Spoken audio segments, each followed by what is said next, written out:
Mesdames et messieurs, bonjour, bonsoir, selon l'heure à laquelle vous recevez cette vidéoconférence, et bienvenue sur cette nouvelle chaîne, Nature Parle.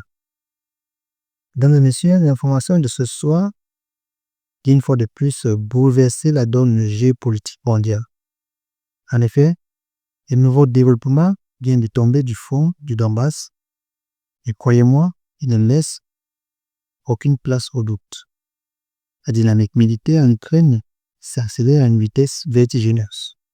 En effet, la Russie avance méthodiquement, implacable, et ce que nous voyons, c'est tout simplement une réorganisation totale du champ de bataille. Les forces armées russes, après avoir pris le contrôle de la quasi-totalité de Niatovka, ont pénétré dans la localité voisine de Rok, située là à la périphérie orientale de Pokrovsk, cette ville stratégique des hauteurs du Donbass. L'armée russe, appuyée par ses unités d'assaut tactiques et l'artillerie lourde, mène une opération multifureuse rue par rue, maison par maison. Chaque mètre carré conquis est consolidé avec une précision d'horloger.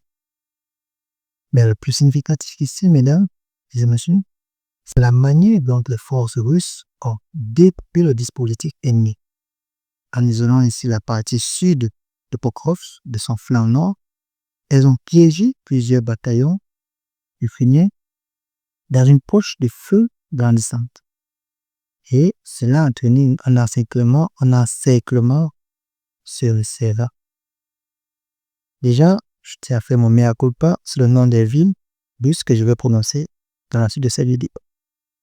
Les affrontements extrêmement intenses se poursuivent dans le centre de Pokrovsk, où les unités de la 80e brigade d'assaut aéroportée ukrainienne se sont retrouvées coupées de leur ligne de ravitaillement. Les renforts envoyés à travers les champs n'ont jamais pu rejoindre leurs camarades, pris sous des frappes convergentes menées depuis les rues Pushkin et Central Line.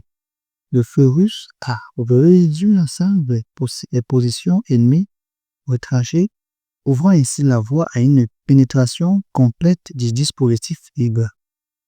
Et pourtant, dans cette débâcle, malgré toutes ces informations, malgré toute l'actualité que nous savons, Kiev continue de parler de résistance héroïque, mais tous les analystes savent ce que cela signifie réellement.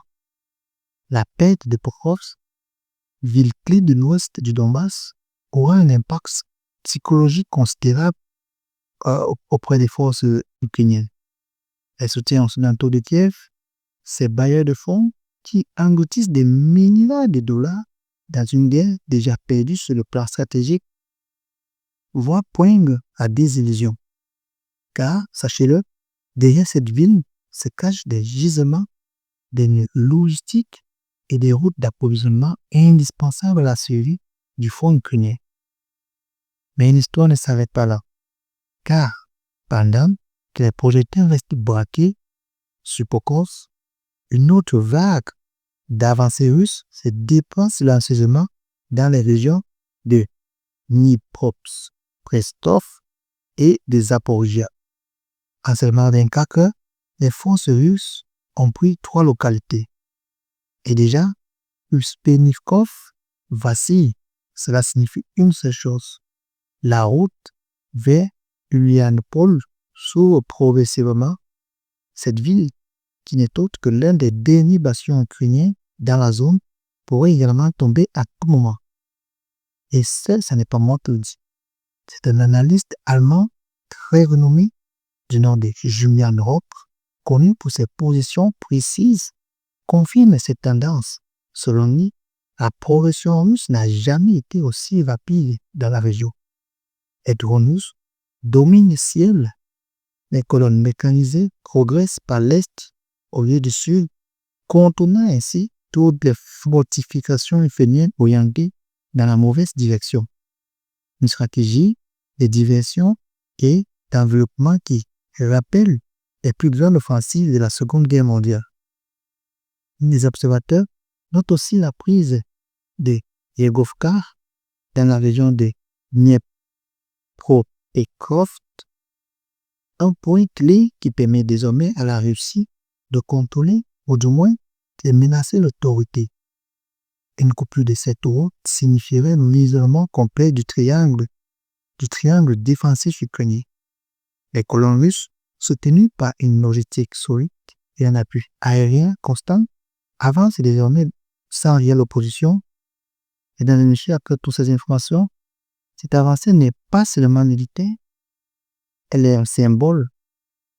La Russie montre une nouvelle fois sa capacité à adapter ses tactiques, à mobiliser sa puissance industrielle et à combiner renseignements, technologie et stratégie sur un même théâtre d'opération. Ce que nous observons à Pokrovsk et dans la zone des Zaporižiens en général, c'est la matérialisation d'une guerre aiguë totale où la précision des drones se conjugue à la mobilité blindée et à la guerre électronique. L'armée ukrainienne, déjà épuisée, sacrément épuisée même, fait face à une supériorité que ni les livraisons d'armes occidentales, ni les soutiens financiers ne peuvent compenser. Le front se fissure et dans ces brèches, c'est une géostratégie qui est en train de s'écrire, redéfinissant les équilibres unitaires de l'Europe de l'Est.